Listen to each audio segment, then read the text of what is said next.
US President Donald Trump is due to speak from the White House after two mass shootings over the weekend. 29 people were killed within 13 hours on Saturday and Sunday. 20 were gunned down at a Walmart store in El Paso, Texas. 9 others were shot dead in Dayton, Ohio. The shooting in Texas is being treated as an act of terrorism. Trump earlier called on lawmakers to tighten gun controls, but did not address criticism that his anti-immigrant rhetoric had contributed to the shootings.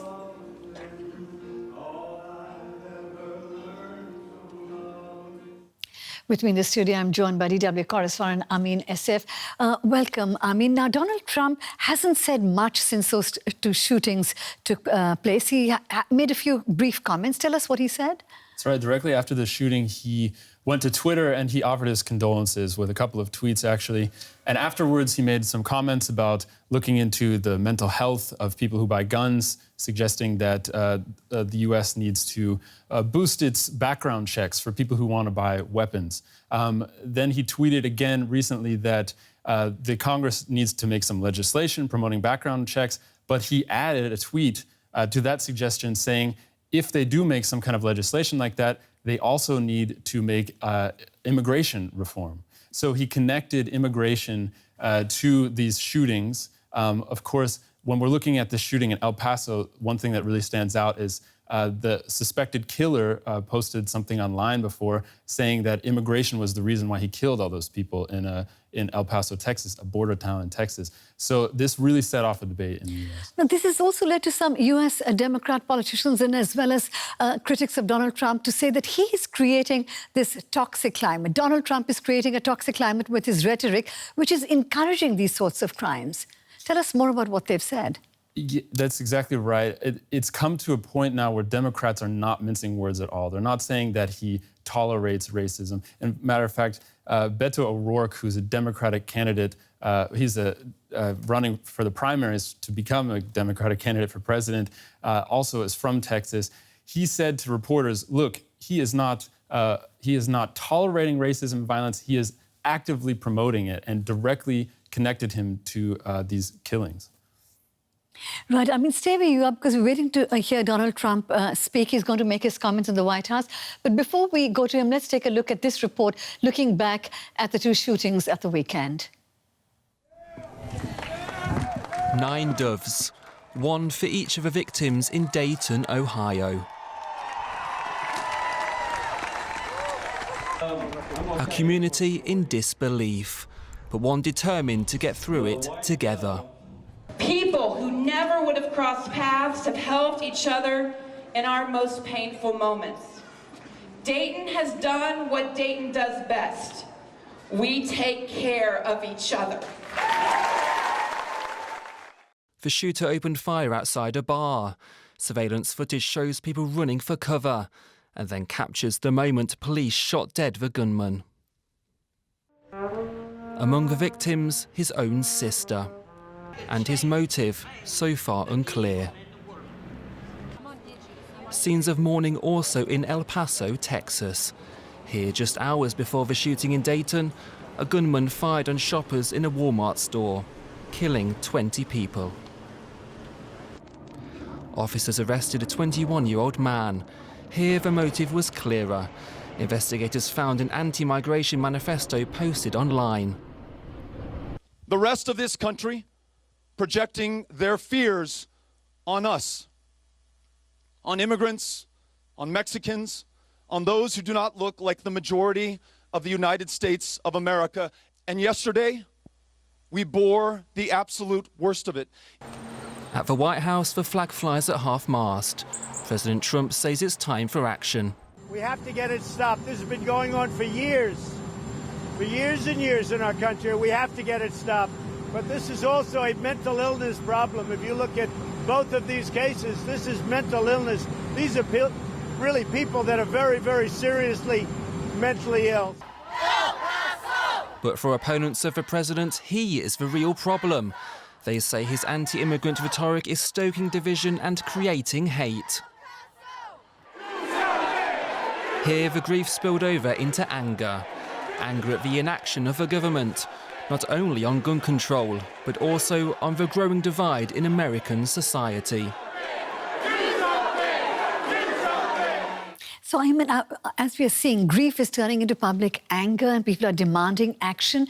Now, one of the crimes which was committed at the weekend has been described as an act of domestic terrorism. How significant is that? Right, that's the one in El Paso, Texas. And it is significant because it gives the federal government more powers to investigate the crime. It allows them to use other agencies, actually, to look at the person who committed the crime to see if he's connected to other terrorist networks and to examine this as an ideology and not just an isolated crime. Don't forget that Donald Trump has often used Islamic-inspired terrorism to call for a ban on Muslims coming into the country, and it could change the rhetoric around these white supremacist killings. This one is suspected white supremacist killing because of the use of the word terrorism, which also implies that the federal government has more powers to investigate. Right, we'll leave it for now. Amin, we're still expecting Donald Trump to make his comments, his first official comments on those shootings at the weekend, but thank you very much for now. Let me now bring you up to date with some other stories making news around the world. Search and rescue teams have deployed after a flash flood struck a popular tourist site in central China. 12 people are reported to have drowned and one is still missing. The state broadcaster said visitors to the scenic Dubai Gorge area were swept away by raging waters caused by heavy rains. We just see Donald Trump is arriving at the podium to make his first official comments on the shooting this weekend. Let's take a listen to what he had to say. There's Donald Trump speaking. This morning, our nation is overcome with shock, horror, and sorrow. This weekend, more than 80 people were killed or wounded in two evil attacks. One Saturday morning in El Paso, Texas, a wicked man went to a Walmart store where families were shopping with their loved ones. He shot and murdered 20 people and injured 26 others, including precious little children. Then, in the early hours of Sunday morning, Dayton, Ohio, another twisted monster opened fire on a crowded downtown street. He murdered 9 people, including his own sister, and injured 27 others. The First Lady and I join all Americans in praying and grieving for the victims, their families, and the survivors. We will stand by their side forever. We will never forget. These barbaric slaughters are an assault upon our communities, an attack upon our nation, and a crime against all of humanity. We are outraged and sickened by this monstrous evil, the cruelty, the hatred, the malice, the bloodshed, and the terror. Our hearts are shattered for every family whose parents, children, husbands, and wives were ripped from their arms and their lives. America weeps for the fallen. We are a loving nation, and our children are entitled to grow up in a just, peaceful, and loving society. Together, we lock arms to shoulder the grief. We ask God in heaven to ease the anguish of those who suffer, and we vow to act with urgent resolve. I want to thank the many law enforcement personnel who responded to these atrocities with the extraordinary grace and courage of American heroes. I have spoken with Texas Governor Greg Abbott and Ohio Governor Mike DeWine, as well as Mayor DeMargo of El Paso, Texas, and Mayor Nan Whaley of Dayton, Ohio, to express our profound sadness and unfailing support. Today, we also send the condolences of our nation to President Obrador of Mexico and all the people of Mexico for the loss of their citizens in the El Paso shooting. Terrible, terrible thing. I have also been in close contact with Attorney General Barr and FBI Director Wray. Federal authorities are on the ground, and I have directed them to provide any and all assistance required, whatever is needed. The shooter in El Paso posted a manifesto online consumed by racist hate. In one voice, our nation must condemn racism, bigotry, and white supremacy. These sinister ideologies must be defeated. Hate has no place in America. Hatred warps the mind, ravages the heart, and devours the soul. We have asked the FBI to identify all further resources they need to investigate and disrupt hate crimes and domestic terrorism, whatever they need. We must recognize that the internet has provided a dangerous avenue to radicalize disturbed minds and perform demented acts. We must shine light on the dark recesses of the internet and stop mass murders before they start. The internet, likewise, is used for human trafficking, illegal drug distribution, and so many other heinous crimes. The perils of the internet and social media cannot be ignored, and they will not be ignored. In the 2 decades since Columbine, our nation has watched with rising horror and dread as one mass shooting has followed another, over and over again, decade after decade.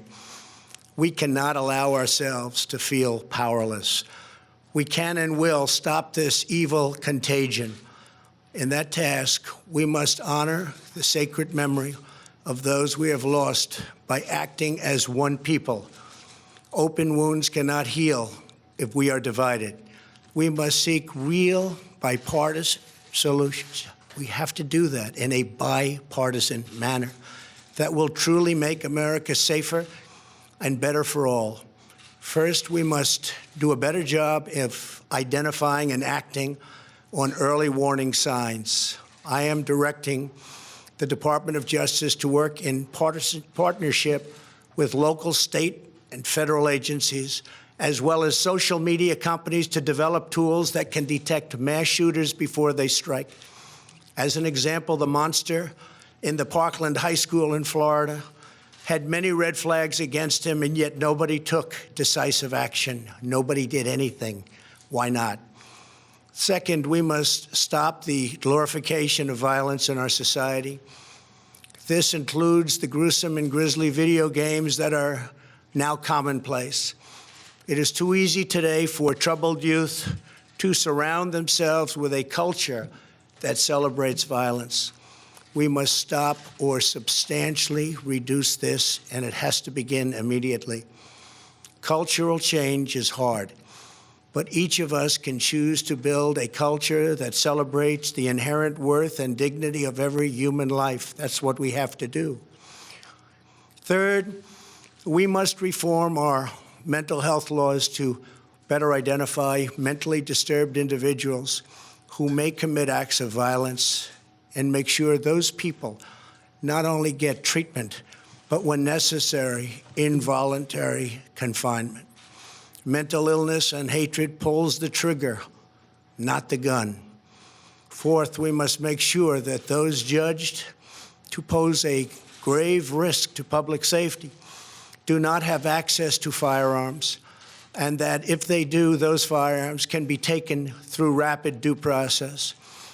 That is why I have called for red flag laws, also known as extreme risk protection orders. Today, I'm also directing the Department of Justice to propose legislation ensuring that those who commit hate crimes and mass murders face the death penalty, and that this capital punishment be delivered quickly, decisively, and without years of needless delay. These are just a few of the areas of cooperation that we can pursue.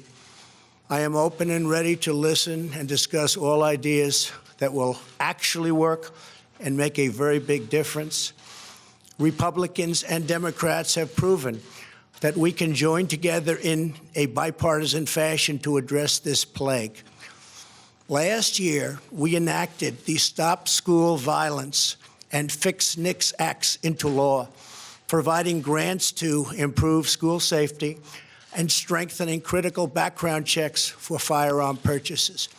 At my direction, the Department of Justice banned bump stocks. Last year, we prosecuted a record number of firearms offenses. But there is so much more that we have to do. Now is the time to set destructive partisanship aside, so destructive, and find the courage to answer hatred with unity, devotion, and love. Our future is in our control. America will rise to the challenge. We will always have, and we always will, win. The choice is ours, and ours alone. It is not up to mentally ill monsters. It is up to us. If we are able to pass great legislation after all of these years, we will ensure that those who were attacked will not have died in vain. May God bless the memory of those who perished in Toledo. May God protect them. May God protect all of those from Texas to Ohio. May God bless the victims and their families. May God bless America. Thank you very much. Thank you.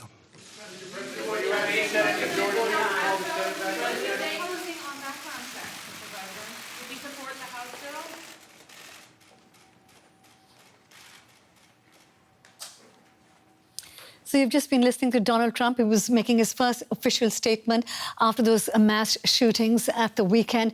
And he ended his statement by saying that America will rise to the challenge and we will always win. And with me in the studio is our correspondent, Amin Asif. The country has been grieving. The country has been in shock. There have been calls that the president should take a stronger stand. Do you think people would be happy with what he just said? I think we saw a very subdued Trump there. A Trump that was trying to be as political as he could, trying to offer real condolences. He didn't mince words in the beginning when he called the person a monster, which is something that everybody was looking for, him attacking the shooters and not Democrats and not the media, calling the media fake news and so on and so forth. But I think this is just another example of when Trump's base, the hardline supporters, will see this as him offering condolences, whereas the opposition will see it as a total failure in terms of leading the nation through a time of grievance. Because he did talk of certain measures that should be taken, but none of them included gun reform controlled. He did throw a few bones.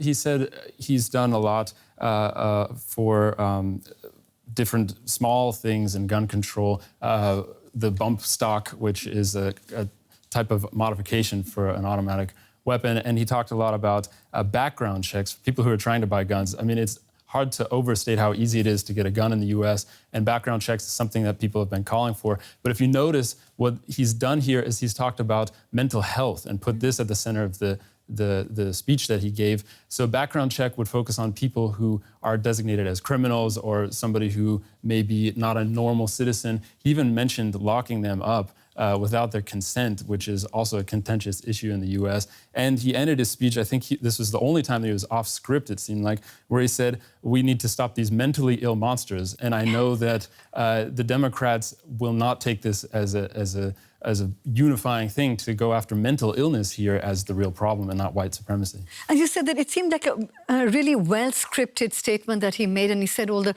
things which could possibly kind of, assuage a nation which is grieving for the people who've died. He also talked about Columbine, and he again described the people perpetrators as evil monsters, and he talked about the death penalty. He was very much in favor that people who were convicted of these crimes should very quickly be given the death penalty. Right. Now, of course, his supporters are going to see this as him really trying to do something here to prevent further attacks. I think everybody in the U.S. at this point is scared about it. It's not an issue that no one is scared about, depending on what side of the political spectrum they're on. But I think, again, Democrats are going to see this rhetoric as very punitive. He talked about the death penalty. He talked about background checks, locking up mentally ill patients if they're suspected of criminal activity. And the death penalty, as you know, is a very contentious issue. Very controversial, yes, absolutely. In the United States. Yeah, so we have to wait and see how people react to that. But there seemed to be a shift in his rhetoric, but how much of it will actually sink in, or was it just to respond, to the we'll criticism? Have to see what he tweets after this. That's right. I mean, Asif, thank you very much for reacting to Donald Trump's first official comments after the mass shootings this weekend.